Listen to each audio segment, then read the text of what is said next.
Traffic police নয়, রাস্তার মোড়ে মোড়ে রোবটের ইশারায় থেমে যাচ্ছে যানবাহন। যান্ত্রিক চোখে নিবিড়ভাবে নজর রাখা হচ্ছে সড়কের আইন পালনে। মানুষের চোখ ফাঁকি দিয়ে গেলেও এদের সেন্সর ফাঁকি দেওয়া অসম্ভব।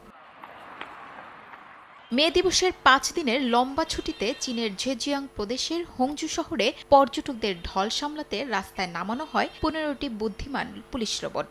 এই রোবট স্কোয়াডের এক একটি সদস্য আলাদা আলাদা কাজে পারদর্শী। কোনোটি সিগন্যাল অমান্যকারীকে ধরছে, আবার কোনোটি পথচারীর ভিড় সামলাতে ব্যস্ত।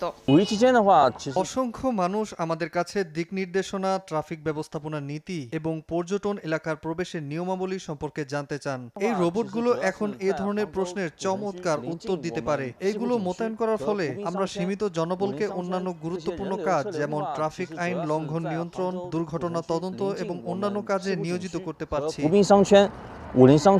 এই বিশেষ পুলিশ স্কোয়াডের রোবটগুলো ইন্টেলিজেন্ট ট্রাফিক ম্যানেজমেন্ট সিস্টেমে সজ্জিত।